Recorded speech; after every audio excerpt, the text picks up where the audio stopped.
who are in slavery and bondage. Thank you. Thank you very much, Dr. Milton. Thank you very much, Honorable Mother, for your patience. And now I give you the mic and a few minutes to make your submissions. Asante. Okay, I'll try to be very fast. And I want to acknowledge that we have worked previously very well with Dr. Neto. He's a promising younger leader, if he can allow me to call him that, because I'm a senior citizen. And also, we work and still work with Professor.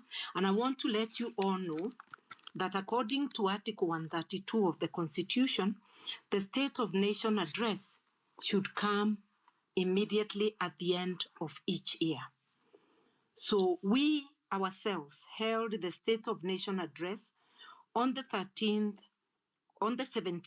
of September, because the Ruto year ended on 13th. And we included many issues. We are going to repost it afresh on our timelines for you to see how we responded to those issues. There is a great opportunity for action following the Gen Z protests. The bar of accountability was raised high because for the first time, they interrogated the issue of Harambes. If you remember, Occupy churches, which frightened churches to cancel fundraisers, and which seems now to be forgotten by the regime. And you have seen Ruto moving around, dishing out money, more money than he would earn in 5 years in just a few Harambes. And we thank the Catholic Church for leading the way in rejecting the money. Because when we talk of accountability and transparency and how our money is being abused, Harambes are actually the bedrock of corruption. That is what makes leaders require so much money to service their politics. And those who have access to being able to manipulate, steal, or award themselves in spite of conflict of interest tenders in order to get extra money, and also money for campaign and the handouts that are given. All these are part of the corruption. And therefore, we have a great opportunity to carry this conversation forward. And I'm imagining, what if we had these spaces in 47 counties? We all belong to counties.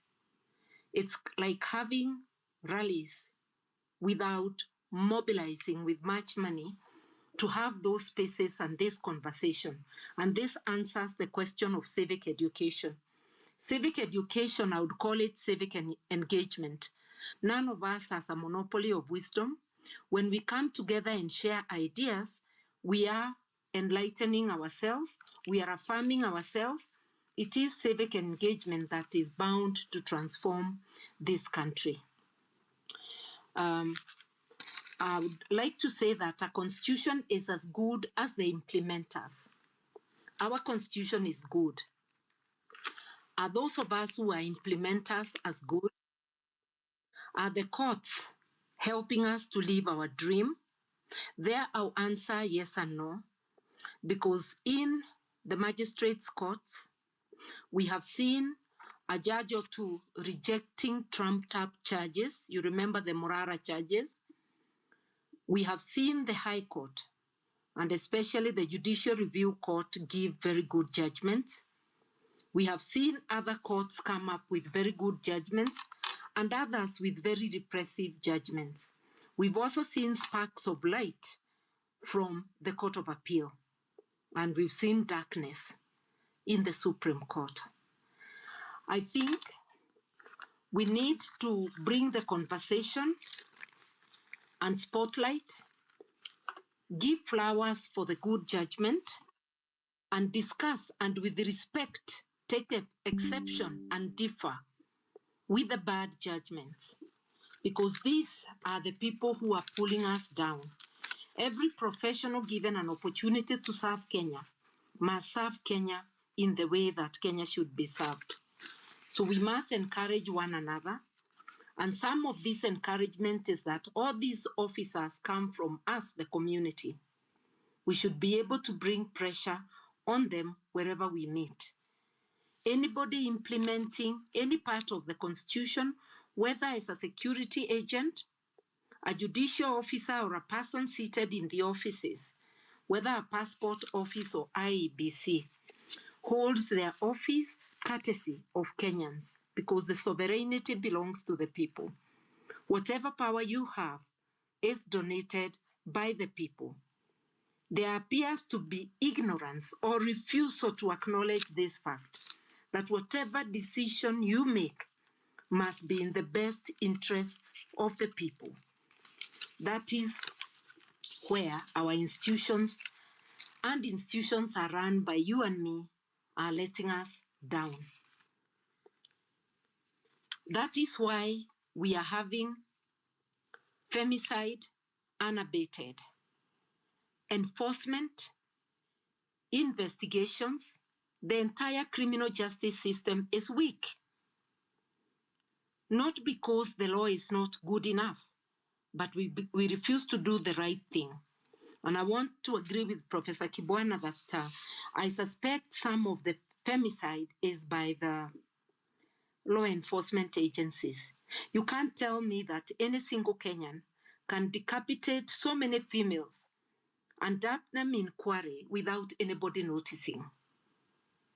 The speed at which they tried to offload this to a person whom they put in custody and later released was suspect.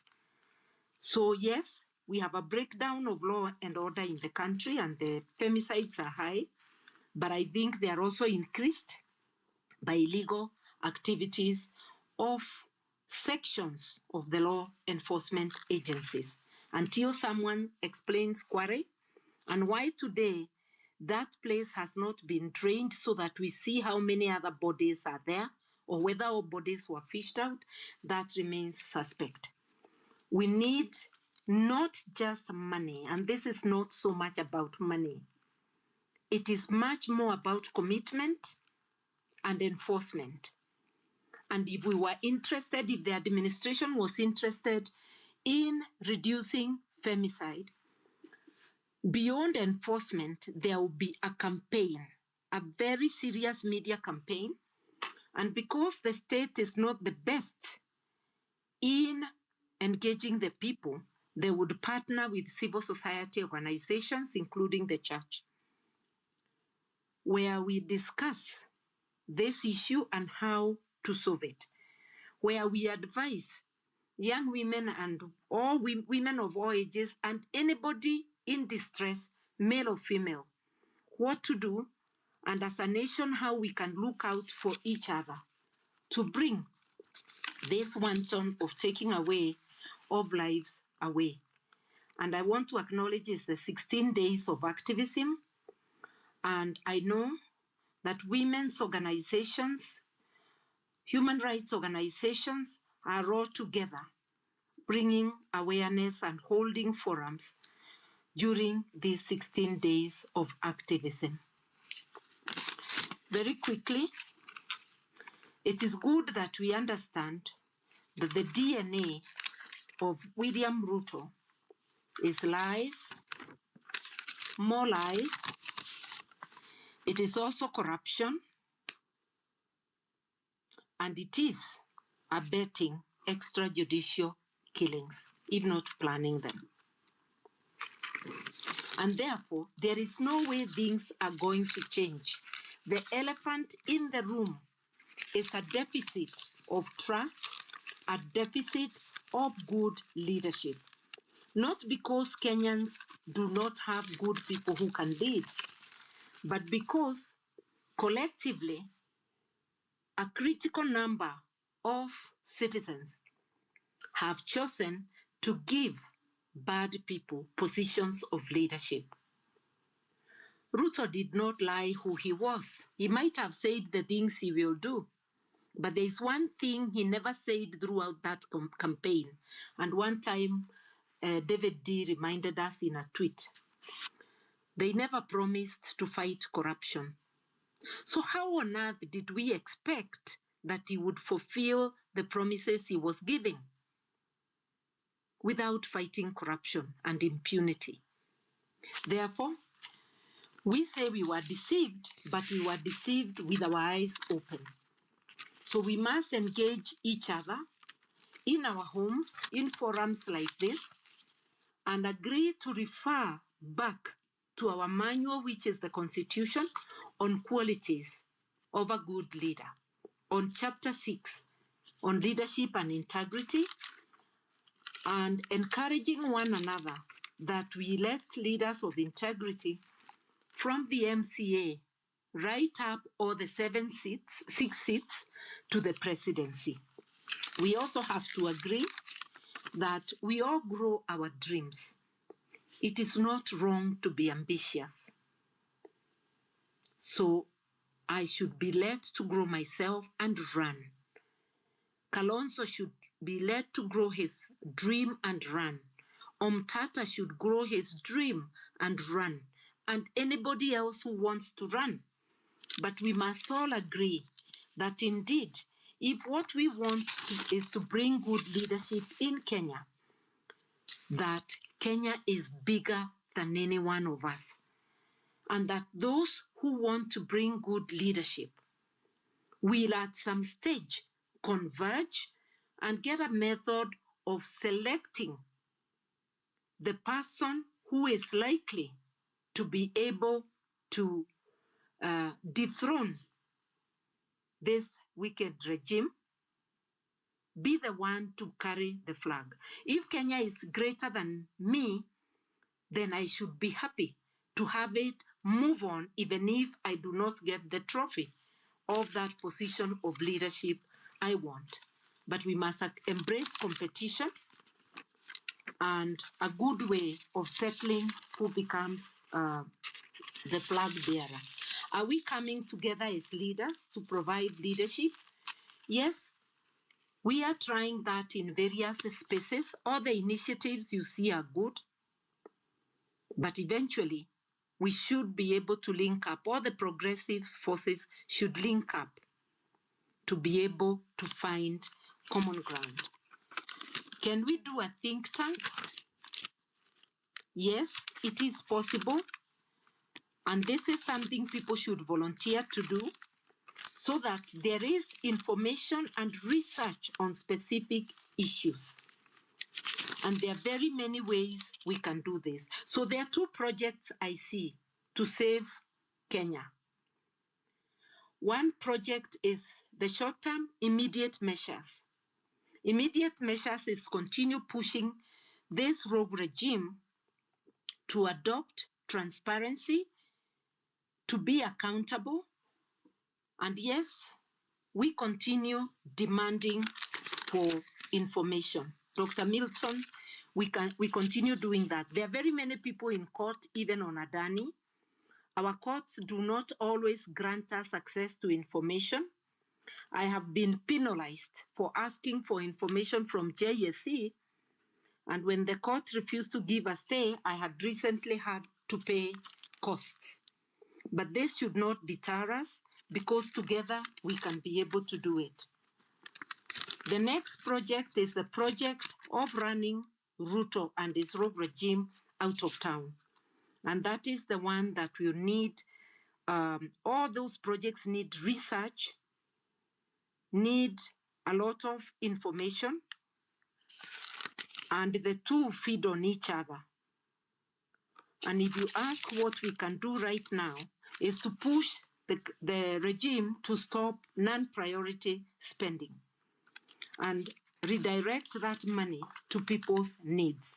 And there are so many areas of this, but I'll only mention one because people know many. Foreign travel, if you imagine that it's not only Ruto who travels, and Ruto alone by half the year had used, but the last year he had used over 18 billion on travel. If you imagine that it's not just him, it's also all the senior officers in all the ministries, all his members of cabinet, the 47 county assemblies, the 47 governors, the more than 470 CECs in the 47 counties, National Assembly, Senate. If you think of that, the amount of for travel is mind-boggling. Redirected, it can be enough for so many things. It can fund education, it can fund health, it can do many other things, and this is just one area. So we must continue, never tire, to ask this regime to stop wasting our money. We should not tire to fight on fighting for the rule of law, for stopping the abductions, both internally and externally. And this one of Bessie has exposed them a lot. So there are many things we can do, and we will not be able to mention all of them here. I just want to agree that we have a job to do, and it is not easy, but it is doable. And we should remember that Sudan of al-Bashir was virtually a police state, a very strong army, long years of service of Bashir, but he ended up in a prison. The same with Egypt. After Tahrir Square, Mubarak, whoever was the president then ended up in prison. China had Tiananmen Square, and that is a closed regime, but there was still a revolution. This is not impossible. We can do it, and really we must do it to save us. Thank you. Thank you very much. Yeah, thank you very much, Mother. One of the things we would ask you to do probably before you leave is just tell us a bit about your book and the way forward. I would want Bonnie to ask a question, and kindly make your presentations very short. We see all those hands. So Bonnie, you go first. Thank you. Actually, what I wanted to do is just make some quick remarks. I want to be very brief. I believe that the solution to our problems today are not new laws. We don't need new institutions. We don't need new think tanks. I understand this is a little bit of a contrarian view, but I believe that we don't need to go and invent anything new. Everybody knows that in our country that corruption is illegal, right? Everybody knows that. The penalties for corruption under the law are serious, right? It's not the death penalty, but there are serious consequences. But our constitution and our laws mean absolutely nothing if we are going to elect thieves into office. The constitution and the laws do not enforce themselves. We love to talk about our constitution, how beautiful it is, how progressive it is. But when we look at what's happening today in 2024, it's worse than we ever had, right? What's happening right in our country, in my view, is worse than what was happening in the last days of Moi, right? People are getting picked up arbitrarily on the streets for nothing other than, criticizing their own government or trying to hold the government accountable. You're seeing people, for example, the official or, the leader from Uganda getting picked up in a way that is absolutely shameful. You're seeing corruption everywhere. I mean, we've always had corruption in this country. The difference between the past leaders and their corruption and what's happening now is that the people that are in power right now, they're stealing from you and they're spitting on your face. And then they meet you on X and give you an update, right? They show you their cars, they show you their mansion, they show you their kids graduating from Bremen and all these other fancy schools. So they're not afraid to spit in your face. That's the difference. And so the solution to these issues are not going and inventing new laws or new structures to try and hold them accountable. It's us. We have to look in us and ask ourselves, what have we done to contribute to this? And we need to own up to that. These people that are doing this to you and I, they don't get into office through overthrowing other governments. We put them into those offices. So we have to look at us and say, what have we done? How have we contributed to this mess, and how can we fix it? And so, that's where we need to focus all our efforts on. If we just make sure that we elect the right people, we're going to solve our problems. There's no amount of laws or think tanks or institutions that you can come up with or money that you can dedicate to this issue of corruption that's ever going to overcome the damage that we do to ourselves when we elect thieves into office. I mean, if you elect someone like Governor Sonko, who tells you that he was a thief in Mombasa, who did not complete his jail sentence, he's a known thief, but he tells you that he's reformed, and then you put him into power to lead a county that has a budget of 40 billion. What do you think is going to happen? What do you think is going to happen? We elect a president who has criminal cases. We elect his deputy who has criminal cases. We close our eyes to that, and they get into